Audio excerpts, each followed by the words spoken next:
សូមថ្វាយបង្គំលើកដៃប្រណំឈ្មោះព្រះរតនត្រ័យ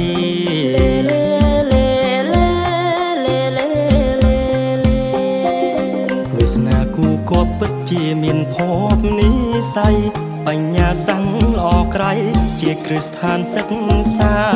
ផ្ដល់ចំណេញថ្លៃថ្លាអកាយវិចាចិត្តសង្រៀនមានវិន័យសាមគ្គីប្រុសស្រីចងមេត្រីស្នល់ស្និទ្ធ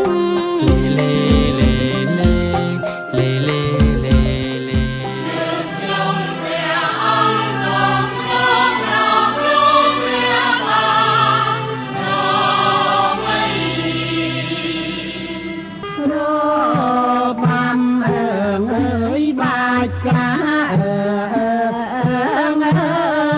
ជូនសេរីសួស្ដីហើយដល់ការរៀបចំកម្មវិធីសង្ក្រាន្តនៅថ្ងៃនេះមិនត្រឹមតែជាការកម្សាន្តប៉ុណ្ណោះទេប៉ុន្តែជាមេរៀនក្រៅថ្នាក់ដ៏សំខាន់មួយដើម្បីឲ្យក្មួយសិស្សានុសិស្សបានយល់កាន់តែច្បាស់អំពីអត្តសញ្ញាណខ្មែរយកនៅកំ plong ហើយណាស់គ្នាលេងត្រត់តាំងចិត្តបរិសុទ្ធយ៉ាងជារបាំខ្មែរឆារាមុំបងវើយក៏មុំបងនៅកំ plong ហើយណាស់គ្នាលេងត្រត់តាំងចិត្តបរិសុទ្ធយ៉ាងជារបាំខ្មែរឆារាមុំបងធម្មតាបើប្រាលើកឯក្រុមប្រុសស្រីប្រាថ្នាយកមកតាតែងកាយឆ្នាំអូន16ឆ្នាំអូន16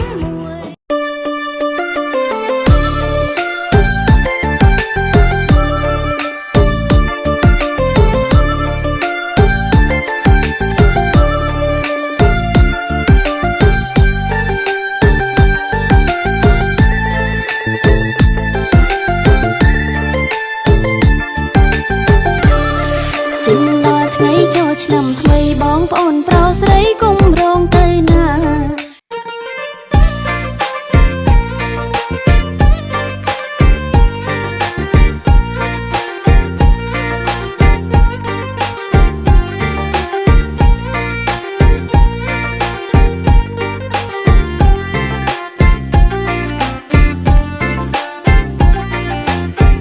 ក្រមុំពេលនេះមិនដូចពីដើមទេក្រមុំអីលើ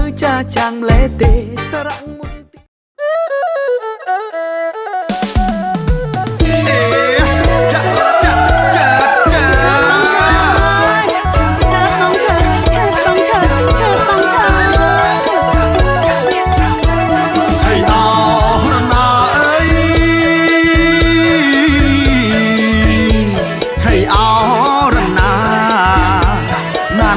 សងហាមលេងអូន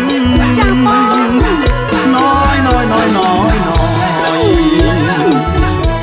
ឆាវី